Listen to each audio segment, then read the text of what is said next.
Welcome to Re-Envision, the podcast where we embrace change as one of life's most profound rhythms.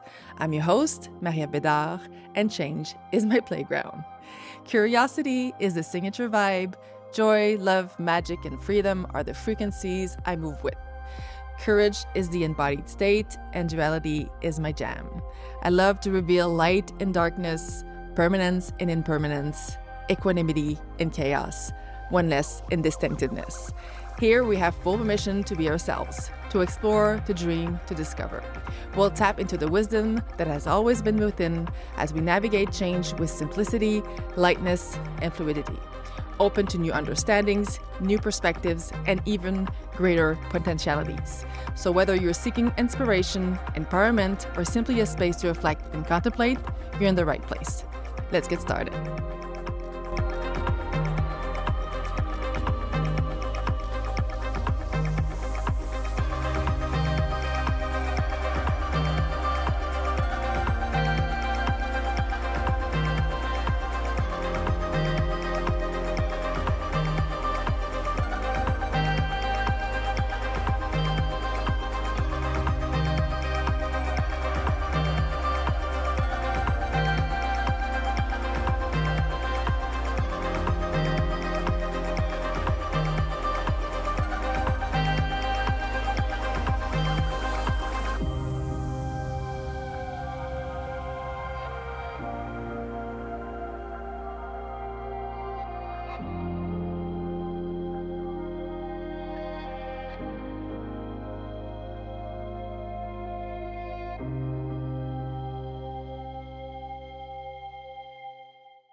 Hello, and welcome back to the Re-Envision podcast for this first episode of season 3. I actually am always in gratitude and in awe when I think about the fact that there's a podcast that I'm creating, going into the world and speaking my truth and sharing my experiences and sharing how I feel about my human experience, sharing about the way that I see spirituality. And today could not be a better day to record this episode. Now, at the time of the recording, it is Palm Sunday, and Palm Sunday is the Sunday before the Easter Sunday.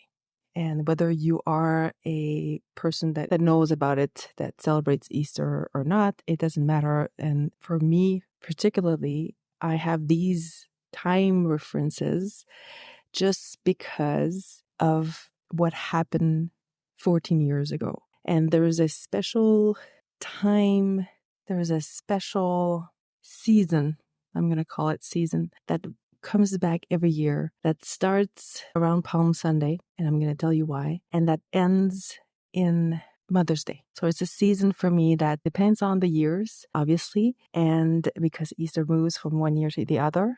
Easter Sunday is the first full moon after the first day of spring every year on the calendar. So that's why it moves from one year to the other, but it is always around the same time. And it is a period that is always spanning between the end of March and the end of April.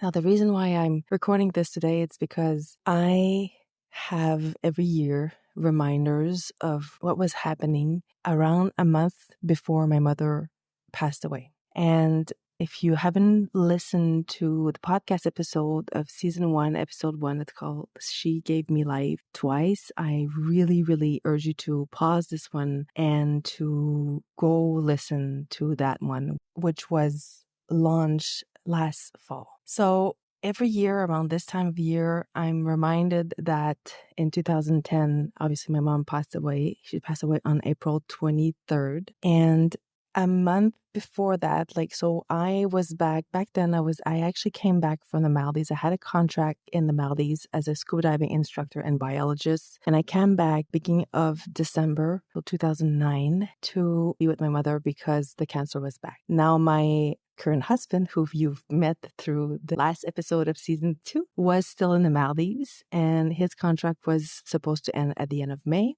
But at this time, in 2010, we were discussing about the fact that we were going to, at the end of his contract, we were going to meet each other in Paris. And I was going to go to Paris and to see Paris for the first time in my life. At that point, I had never really seen Europe. The only place that I've been in Europe was layovers at the Heathrow airport in London, in England, on my way to the Maldives and on my way back. Now, on my way back, I actually had a layover of almost 20 hours. So I got out of the airport. I rented a small little bed and breakfast place, or it was actually more like a room with breakfast. And I had the time to really enjoy some time there, like in December. In my head, so December, if you live in Canada, December is already cold. And I remember having those beautiful pictures of me that I was taking in the sun in December in London. So I had come back in December, and we were, planning on in May to go to Paris and meet each other, Stony and I.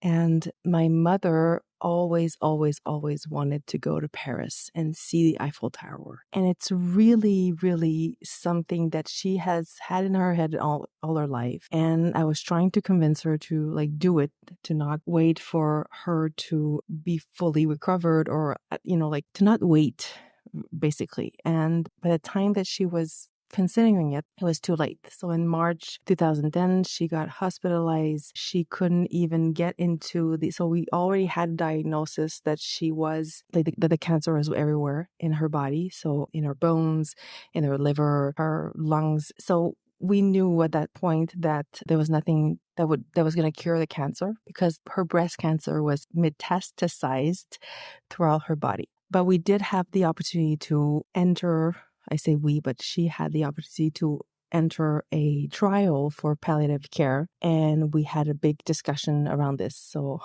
my father and I, on how to go about this. Should she go into the palliative trial knowing that it was not going to cure her, and knowing that it might make her possibly worse with side effects? And I remember what I told her was that at any point in time, if she goes into the trial, she can actually pull out, since we have agency over our bodies, and since I really believe in freedom of changing our mind when it comes to our health and our healing journey. So we can always take a step back, change course correct. Actually, I say in the healing journey, but I think it's a freedom of re-choosing all the time in our everyday life.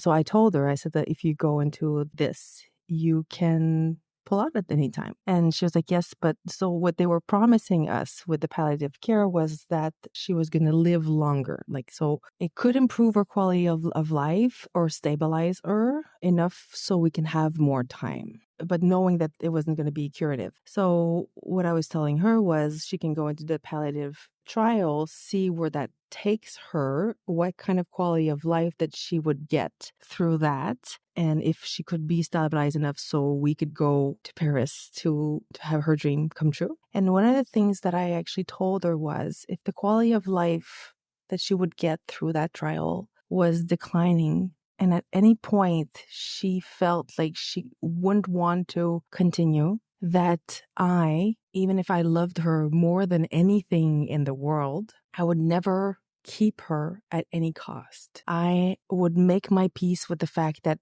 her time had come, and that she didn't have to, if she was at peace with leaving, she wouldn't have to deal with us. Because one of the things that I've noticed accompanying or witnessing people that are diagnosed with health issues that are very big, it triggers so much stuff in the people around them. It triggers so much fear. It brings us to our humanity. It brings us to the fragility of what it is to be human, right? And every single time, and I remember I when my mom was sick, the sheer amount of things that people were telling me just out of being uncomfortable with the situation, but ended up putting their foot in their mouths, basically, was through the roof. That was the first time in my life that I really experienced that, on a level so big that it was comical, caricatural even. So what I told her was, let's try this. Because I'm a trier. I'm somebody that in life, if there's an opportunity, I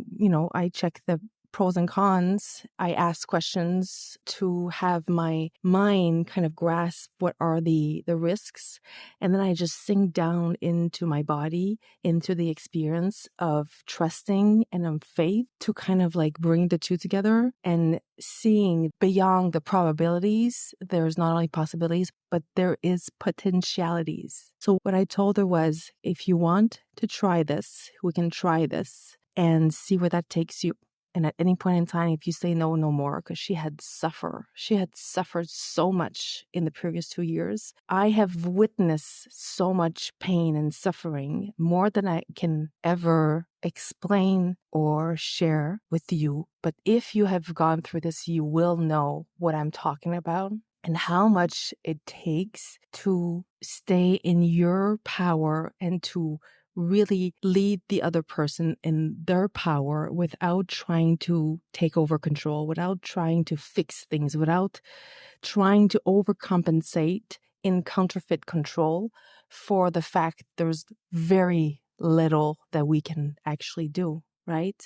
And that is specifically where in my life I understood that I can cheerlead people as much as I can, but if they're relying on me all the time to cheerlead, what's going to happen once I stop cheering? So we have to really be aware of this within us. How can we develop personal power? How can we develop emotional intelligence? How can we develop resilience and courage to stay the course and to reevaluate all the time what is going on? If we need to course correct, where do we need to refine? So I told her that. And I said, not in those many words, because I was at the beginning of my journey that brought me here to talk to you today. But I told her that. And I said, no matter what happens, we're here. We're going to discuss it openly in a very supportive, non-judgmental way. So you can decide if you want to continue for yourself first, or if you want to course correct, or if you want to call it quits. I remember her looking at me. She still had some vitality in her, but she was really relieved about this. And this is why when I talk to people that I accompanied, or when I talk with people that are in situation where they're feeling so much of the pressure and so much how they have to be strong for other people, when sometimes we just need to have a place that will welcome whatever is, instead of wishing, pushing, wanting whatever is not. Not that it's not possible, just that it's not in the reality of things right now. And this is a very, very intricate way of seeing like the detail and the big pictures and the details and the big pictures, and then really to connect and really go to walk for other people that are accompanying in. So to be a guide for people that are accompanying it is also something that I talk to them about, where is important and how to develop those specific skills. Because in all my life, there is a lot of things that I've said that I remember. There's a lot of things that I said, that I remember saying, but there's only a handful of things that I said that resonated so true in the relationship, in the human connection that I had with the other people. And one of them is that one, the time where I told my mom that I loved her more than anything in the world. And I actually, at that time, I loved her more than I did myself. And even that, I was not going to be egocentrical about this. I was not going to make this about me, because it was her journey coming to an end. And she had very little control over what was going on, but whatever control she could have, whatever agency she could have, we were going to give that to her, no matter how we felt about the situation, no matter how much the mourning, the grieving process was going to go. So we had this big conversation around this. And then it ended up that the day that she was scheduled to go start the test, because before you get into a trial, like an experimental trial like this one, there's a whole bunch of tests that you have to do before, so they can actually monitor like a whole bunch of health variables over time, and if the medication or the medication was doing what it's supposed to go. And the day that we were going in, she was so skinny. She was so gray. She was in a state that was very advanced in the devitalization of her. And I was driving the car, and she hadn't talked very much in the past days before, and I was driving the car, and she was just sitting next to me. And all of a sudden on the radio, there was the song Christina Aguilera's rendition of Voulez-vous coucher avec moi ce soir? And there's something that deep from within her, this everlasting light, love of life that came alive. And she pumped up the radio volume. And I remember this so distinctly because the car was stopped at a red light, and it was downtown Montreal. There was a lot of traffic because it was in the morning, and we were going to hospital like in the morning. And I turn around and I see this amazing woman singing on the top of her lungs and moving and dancing. And if this is not the most beautiful imagery of how much, no matter down at the bottom of the barrel, no matter how much we think that there's no more of us, that there is no more that we can give, I want you to remember this. I want you to remember that you have always the choice. You have always the agency. You have always that light within that you can really draw and really put to use in saying, I'm going forward. I'm going forward because this is who I am, because this is what I came here to experience. And this is where I show how much of a warrior I am. I love you. I'll come back to another episode with this. I have decided that I was going to talk in this season about how I came to walk this journey of really embracing what it is to be human and what it is to be in this human experience, and how I know deep within my soul that this is what my soul's purpose what my soul came here to do, to really remind women of these deep rooted truths about yourself. I love you. I see you. I feel you. Take care. Thank you for being part of today's Re-Envision episode. As the seasons of life shift, I invite you to always connect with the truth that you hold the power to navigate your own path with courage and wisdom. Embracing change with an open heart is central, for within lies the potential for remarkable growth and evolution.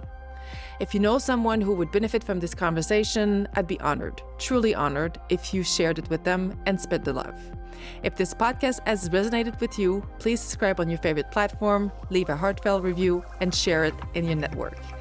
You can stay connected with me on social media at ME Lifestyle Design, where I continue to share insights and inspiration. Until our next encounter, remember to re-envision your life with love, alignment, and purpose. Keep cultivating your curiosity, finding joy, magic, and freedom as often as you can. Now, today, and tomorrow. I love you. I see you. I feel you.